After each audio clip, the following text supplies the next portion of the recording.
More now on US President Joe Biden's reported decision to allow Ukraine to fire long-range missiles into Russia. Ukrainian President Volodymyr Zelensky has been urging for restrictions on long-range missiles to be lifted for months, arguing that his military's capabilities are limited without them. For more on this, Kateryna Argyrou, co-chairperson at the Australian Federation of Ukrainian Organisations, joins us now from Sydney. Kateryna Argyrou, welcome. So I understand you've just returned from Ukraine. What can you tell us about the situation on the ground there now? And I noticed in a story we just ran, there was a bomb in the area of Sumy last night, which I think you visited. Yes, Joe, thank you very much for the opportunity to speak to you today. I did indeed return just this morning from Ukraine. The situation is very difficult. As I was leaving Ukraine, Russia launched some of the biggest attacks on Ukrainian civil and civilian infrastructure. Over 120 missiles and over 90 drones that attacked Ukrainian cities just in one day. While I was there, I delivered humanitarian and military aid on behalf of the Australian Federation of Ukrainian Organizations, and I did visit Sumy, which is just 28 kilometers away from the border with Russia. While I was in Sumy, there wasn't a single day where the air raid sirens weren't blasting. There wasn't a single day where Russia wasn't attacking civilian targets. And we are talking about regular combat missions and combat fighting that's going on the border in Kursk region. But I was obviously in civilian territory, and there were ballistic missiles, there were Shahed drones that were attacking every single day. There was some sort of explosion or some sort of attack by the Russian Federation. The feeling on the ground is it's difficult. It's going into winter months. It was 3 degrees while I was there. It's very cold, and the troops on the ground are preparing for a very harsh winter. There's a lot of uncertainty regarding the outcome of the U.S. elections and what that means for international support going further in terms of Ukraine fighting on the front line. And there was also an immense feeling of gratitude for the support that is coming from Australia. So now that we've had this announcement made today, I think that'll certainly help boost morale of the troops on the ground and possibly bring some more hope for the civilians that are being indiscriminately targeted right now. Yeah, so how do you feel about the possible prospect of being able to fire these missiles deeper into Russian territory? This is a decision that has been a long time coming. It's the lifting of the ban is something that our Ukrainian community in Australia has also been advocating for. And why this is important is because while Russia indiscriminately targets all of Ukraine and there isn't a single part of Ukrainian territory that is safe right now, Ukraine has been essentially fighting with their hands tied behind their back. For Ukraine, in order to be able to use long-range missiles to strike Russian territory, it's not to torment the Russian population like the Russian Federation is tormenting Ukrainians right now. It's to strike military targets, airfields, depots with fuel that help basically the Russian Federation commit genocide in Ukraine. So Ukraine would be using these long-range missiles to help protect themselves and to help save lives, which right now up until this point, they weren't able to do so. They were only able to conduct combat on its own territory, which has been unfair. Will it make much of a difference in terms of the territory held by either side? Well, from a community perspective, I can say that it's not so much about the territory that's held. It's about stopping indiscriminate killings of civilians and our military personnel. The only reason we're fighting for territories, we want the Russian Federation that has illegally invaded Ukraine to get off Ukrainian land so Ukrainian people can live in peace.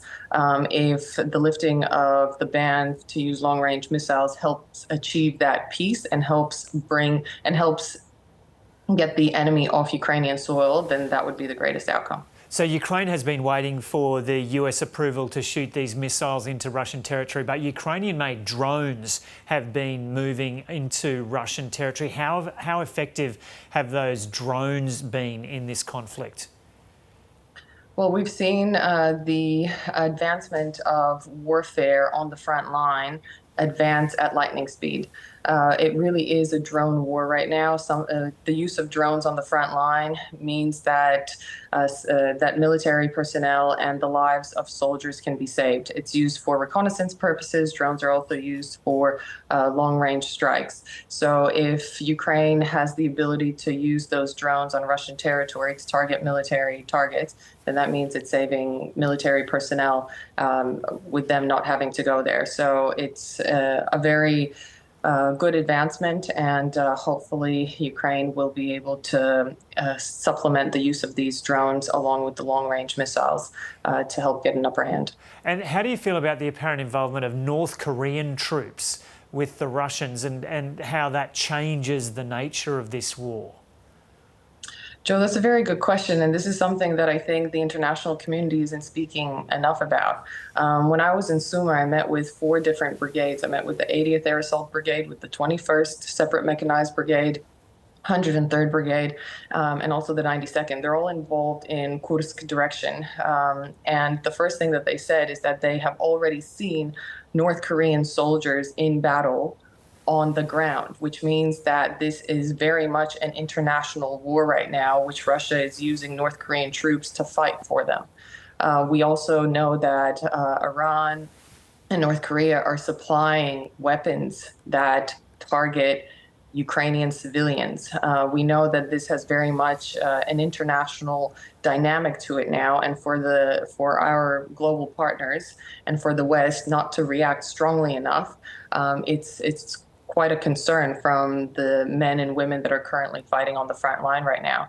And more specifically for Australia, considering that North Korea, which is obviously in our region, is involved in the war between Russia and Ukraine right now, I think that Australia should have a stronger stance and be speaking up more. And Donald Trump is only about a month away from being sworn in as US president. How do you expect that is going to affect the support you get, the international support that Ukraine gets? Well, there's a lot of talk right now about the outcome of the U.S. elections and what that means. Nobody really knows. There's a lot of uncertainty, but all I can say from a Ukrainian community perspective is that now is not the time to make some sort of peace deal. President Zelensky has outlined his peace plan. The points in it should be read and listened to very closely. Ukraine has been fighting for 3 years almost of a full-scale invasion, and over 10 years in terms of Russian troops being on the ground. So we certainly don't want to give a part of Ukraine away, because it's not just a line in the sand. Behind that line in occupied territories that are occupied by the Russian Federation, there are daily war crimes that are being committed, and we cannot afford for those war crimes and that genocide to continue. Therefore, we would expect that the U.S., as one of our biggest partners, as one of Ukraine's biggest partners, will help Ukraine bring Ukraine closer to victory and regain all the land that has been taken by the Russian Federation, and free all the people in the occupied territories. Are you expecting European nations will fill any possible support gap that the Americans might leave under a Trump administration? Hopefully there won't be any gaps. Hopefully we will be able to come to a resolution that is just and brings war criminals like President Putin to account.